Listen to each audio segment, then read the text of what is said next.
Tulad nga nito mga kababayan, ang ating mga Pangulo ay walang kumpay sa pagtatrabaho, sa paghahanap buhay, sa pakikipag-meeting kung saan sa ang lupalop ng mundo.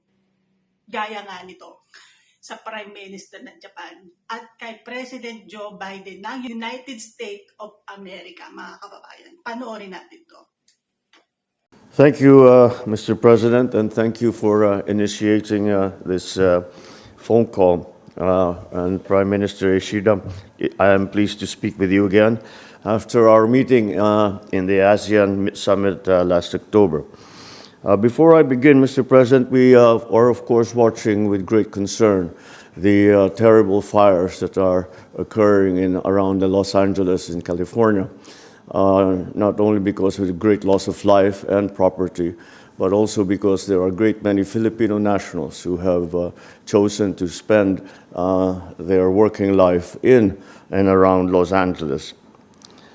Our conversation today as friends and partners reaffirms our shared vision of a peaceful, stable, and prosperous Indo-Pacific.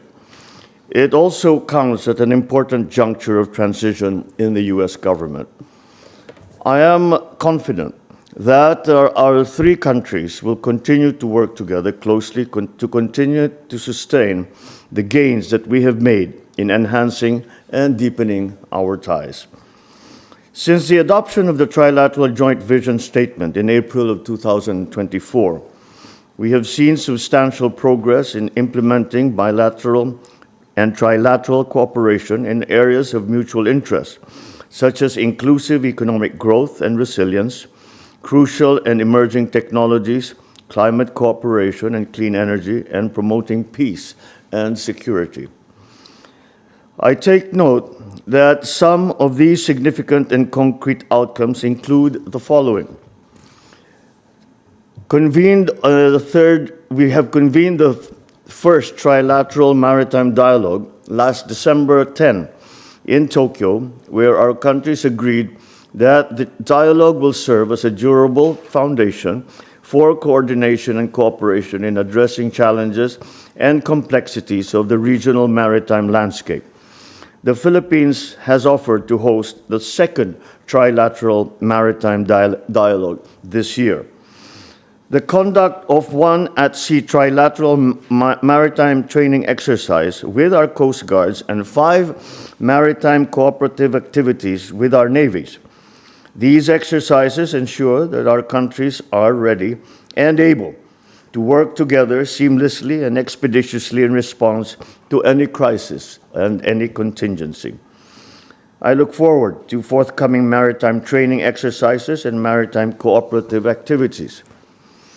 We have convened 3 steering committee meetings of the flagship Luzon Economic Corridor, showing tangible commitments to accelerating coordinated investments in high-impact infrastructure projects, particularly in Subic Bay, Clark, Manila, and Batangas. Like-minded partners such as the UK, the Republic of Korea, Sweden, and Australia have signified keen interest to cooperate in this high-potential corridor. Our trilateral cooperation will indeed benefit all of us because it can consolidate and synergize our efforts and expand opportunities for shared peace, security, and prosperity for our countries, the Indo-Pacific region, and, of course, the rest of the world. We remain steadfast in our commitment to a rules-based international order grounded in international law, particularly the 1982 UNCLOS and the 2016 Arbitral Award, both of which remain to be the twin anchors of our policy and action in the South China Sea. The Philippines is keenly aware of the importance of the South China Sea as a global issue, not just in the strategic sphere, but also as to shipping, biodiversity, environmental conservation, climate change, and practical applications of international law under the UNCLOS.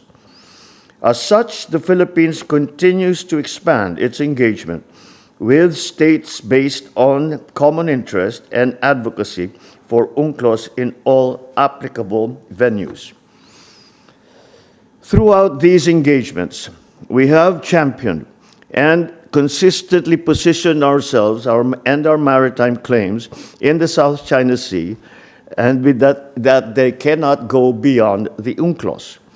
We likewise continue to strengthen alliances with like-minded states who share our commitment to the international rules-based order.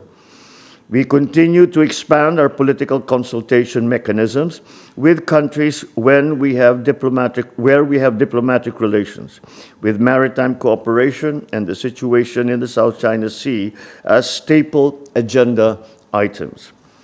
We continue to nurture these maritime dialogues with different countries, currently 11 in total, to serve as a platform for discussion on various maritime-related issues, foremost being the promotion of the awards and of UNCLOS. On this front, I am pleased to report the successful and productive hosting by the Philippines of the 6th Philippine-Japan Maritime Dialogue last September and the 3rd Philippines-United States Maritime Dialogue last October. These very productive and substantive bilateral maritime dialogues have allowed our various agencies to secure essential support, cooperation, and assistance towards improving their respective capacities and better asserting our rights under international law. Aside from the important work that we are doing in the Luzon Economic Corridor, I thank you for your support in expanding opportunities for economic engagement and in building economic resilience. This includes your continuing support for our semiconductor workforce development to strengthen the global supply chain, the conduct of the Open Radio Access Network, or Open RAN, field trials, and the establishment of an Open RAN Academy to help enable a secure and trusted information communications technology system in our country, and capacity building for our nascent civil nuclear energy program as part of our clean energy transition.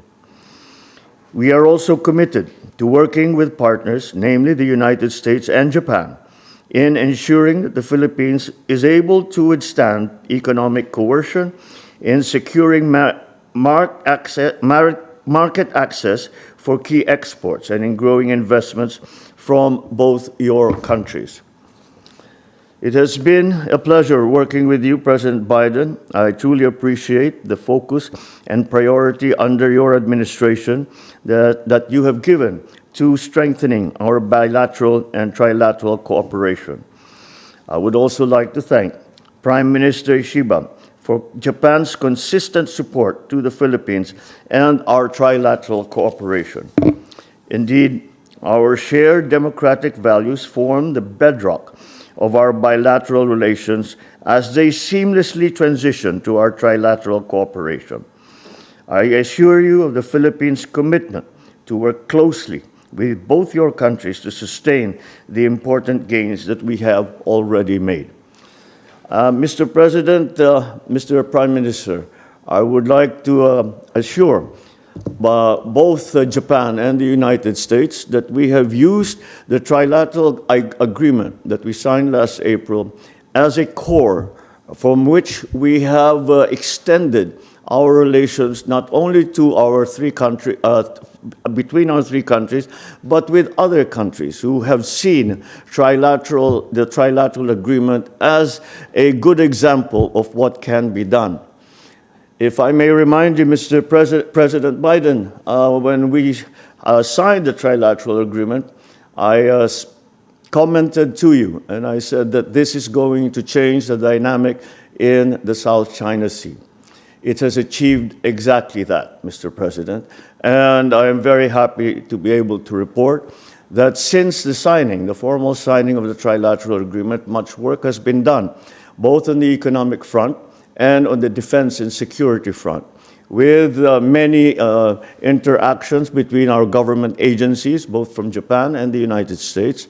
And furthermore, the joint exercises that we have been conducting, both as joint cruises in the South China Sea together with other countries, but also in terms of training and in terms of exchanges of materiel between our three countries. And with that, I thank you, Mr. President. May I add my own personal expressions of gratitude to you and to the United States for all that you have done to further strengthen, to once again revitalize the relationship, the long-standing relationship between the United States and the Philippines. It has been an important part of all our foreign policy decisions. And with that, my gratitude to you, Mr. President, and to the United States. Thank you. Thank you. Ayun na nga mga kababayan, sabi nga nila, wala daw ginagawa. Ang presidente natin, tamad daw at bangag. Ano to? Ano yung napapanood natin? Ano yung mga nakikita natin ngayon?